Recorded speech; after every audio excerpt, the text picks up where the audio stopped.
ملیے کومل امتیاز سے، جو 16 سال کی عمر میں جونیئر وومنز باکسنگ مقابلوں میں بے شمار کامیابیاں اپنے نام کر چکی ہیں۔ باکسنگ میں اس لیول پہ ہوں کہ پاکستان کا بھی نام روشن کر رہی ہوں، اپنے کوچ کا، اپنے اماں ابا کا، اور کیا کہتے ہیں انٹرنیشنل باکسنگ ایونٹ کھیلا ابھی ریسنٹلی میں نے۔ کومل کا تعلق ایک متوسط طبقے کے گھرانے سے ہے، اس لیے ان کی زندگی میں ایک طرف مالی تنگی تھی اور دوسری طرف معاشرے میں قدامت پسند سوچ۔ اس وجہ سے کومل کے والدین شروعات میں اپنی بیٹی کا باکسنگ کی تربیت حاصل کرنا زیادہ پسند نہیں کرتے تھے۔ تو وہ ڈرتے تھے اس چیز سے کہ کل کو مجھے یہ باتیں سننی پڑیں گی کہ ہاں بھائی تیری بیٹی یہ کام کر رہی تھی، یہ کام کیوں کر رہی ہے، یہ والا سارا مجھے فیس کرنا پڑا تھا۔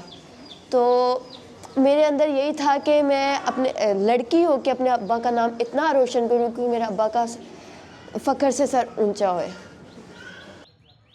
آج بھی کومل کی مالی مشکلات ان کی باکسنگ میں ایک رکاوٹ ضرور ہے، کیونکہ وہ باکسرز کے لیے مخصوص پروٹین سے بھرپور غذا افورڈ نہیں کر سکتی، اس لیے ان کا وزن کم رہتا ہے اور وہ کئی اہم مقابلوں میں حصہ لینے سے محروم ہو جاتی ہیں۔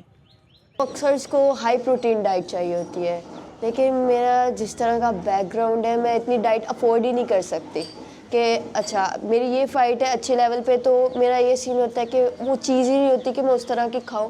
ڈائٹ کی کمی کا نقصان یہ ہوتا ہے کہ آپ کی انجریز لانگ ٹائم رہتی ہے۔ کومل کی والدہ شہناز بی بی کا کہنا ہے کہ ان کی بیٹی کا باکسنگ میں حصہ لینا اس کی ذہنی اور جسمانی نشو و نما میں اہم کردار ادا کر رہا ہے، اور وہ باکسنگ رنگ میں اپنی بیٹی کی عمدہ پرفارمنس دیکھ کر خوش ہوتی ہیں۔ اب بھی اس کی فیٹ سی نا، انہوں نے کہا بھی کومل کھیلو، لڑکی آگے اس کے سامنے، اس نے کہا نو سر میں نہیں اس کے ساتھ کھیل سکتی۔ انہوں نے کہا یہ کیوں نہیں کھیل سکتے؟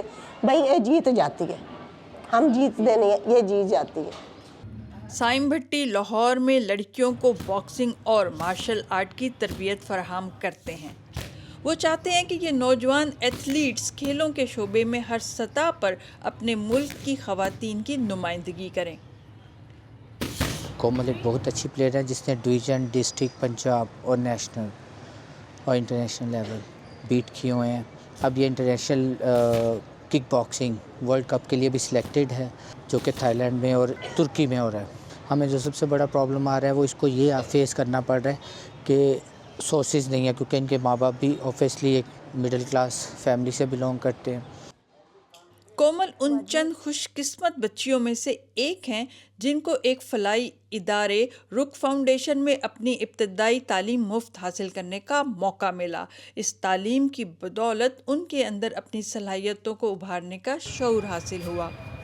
ان کا سپورٹ نہ ہوتا تو میں اس ٹائم گھروں کے کام کر رہی ہوتی، کسی کی ہیلپ کروا رہی ہوتی بس۔ قدامت پسند روایات اور مالی مشکلات خواتین کے خوابوں کی تعبیر کی راہ میں رکاوٹیں تو ڈال سکتی ہیں، لیکن کومل جیسی پرعزم لڑکیاں اس بات کی امید ہیں کہ ان کے خوابوں کو حقیقت بننے سے روکا نہیں جا سکتا۔ سمیرہ لطیف، DW اردو، لاہور، پاکستان۔